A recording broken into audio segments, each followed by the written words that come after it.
দেহটা সকলের মধ্যে আছে, আবার সকলের মধ্যে থেকেও সকলের মতো মরণ হবে না।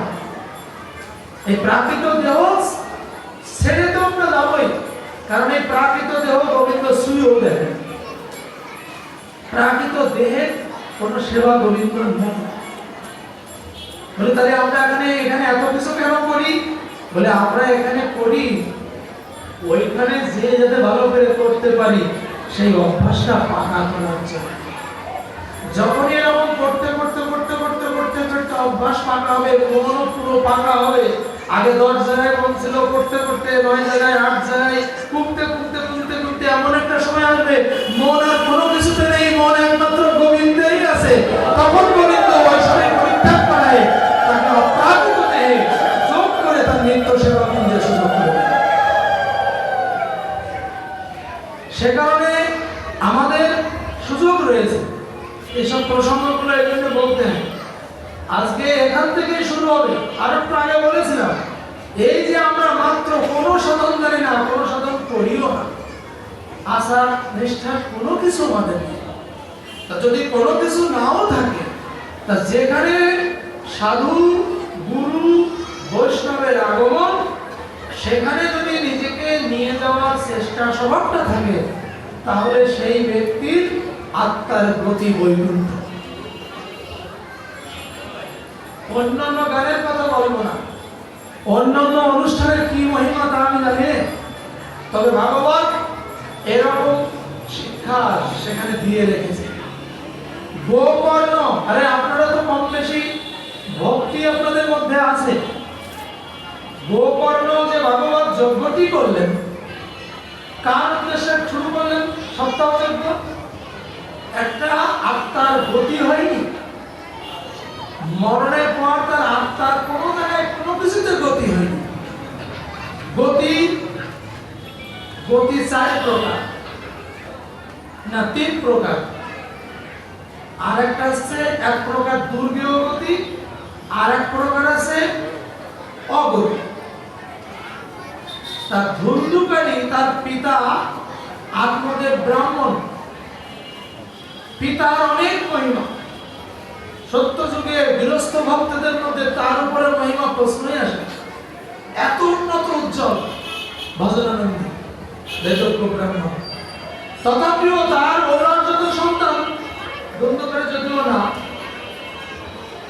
তার সন্তানের পরিচয় যেমন, শুধু ওনাকে কি বলবো, এই যে কুবের 2 পুত্র নগরীপ মণিগ্রীব, এই কুবের ব্রাহ্মণ, শুধু ব্রাহ্মণ না, ভজনের বিশাল মূর্তি, তার সুনাম খ্যাতি সম্পূর্ণ। শুধু তাই না, ঐশ্বর্য দিতে তাকে কুবের বলা হয়। এত কিছু বাবার পরিচয় থাকা সত্ত্বেও তার 2 পুত্র যে নোংরা কাজের সাথে নিয়মিত যুক্ত ছিলেন, তার একদিন সাধুর দৃষ্টিতে পড়ায়, মানে স্বভাবজাত পতিতা আবরণ, লজ্জা আবরণ করেছেন। কিন্তু ওই ব্রাহ্মণের 2 পুত্র তারা একটুও লজ্জা পায়নি, আরো মানে অমানুষের ন্যায় আচরণাদি, তাতে ঋষি দুঃখ পেলেন। তাই বলছি যে পিতার অমুক আছে তমুক আছে, জাগতিক যত পরিচয় পিতার থাক, সেই পরিচয়ে সন্তান বা গোষ্ঠীর নাম কোনো উপকার হয়। সে অমুক বলে এখানকার জজ বা অমুক তমুক বা একবার পৃথিবীর লর্ড, জনগণের প্রজাপতি, সারা পৃথিবী, কোনোটাই কোনো কাম হবে বলে তাতে প্রমাণ করলো ওই কুবের 2 পুত্র আর আপনাদের ব্রাহ্মণের 1 পুত্র ধুন্ধুকারী। ধুন্ধুকারীর মৃত্যু হলো পতিতাদের হাত। আর সেই মৃত্যুর পরে আত্মার গতি কোনো কিছুতেই হচ্ছে না। কিসে কিসে গতি হয় বলছে, তমগুণ স্বভাবের আত্মার গতি হয় জড় ও পশুপাতে, কীটপতঙ্গ। গীতাতে আছে 14 অধ্যায়, ভাগবতে আছে 11 স্কন্ধে, যে যারা তমগুণ স্বভাবের মানুষ এই জগতে, তাদের আত্মার গতি হয় মরণের পর জড় অর্থাৎ গাছ, জমালর্জুন বৃক্ষ। ওই ব্রাহ্মণের 2 পুত্রের আত্মার গতি হলো জমালর্জুন বৃক্ষের মধ্যে, মানে সব জানবে, সব শুনবে, সব বুঝবে, কিন্তু নড়িয়ে কোনো অপকর্ম করার সুযোগ নেই। এরা তো অপকর্মের মূর্তি ছিল, এমন ভাবে তাদের আত্মারা এমন জায়গায় যোগ করলো। বৃক্ষে তো প্রাণ আছে, শ্রবণ শক্তি আছে, সব বস্তু দেখবে, কিন্তু নড়িয়ে অপকর্ম করবে সেই সুযোগ নেই। তাহলে জড় পশু পাখি কীট পতঙ্গের তমগুণ থেকে জন্ম। আর রজগুণ স্বভাবের যারা মানুষ, তাদেরও মরণ হয়। আত্মার গতি কিসে হয়? আত্মার গতি হয় অসুর অথবা মানুষ।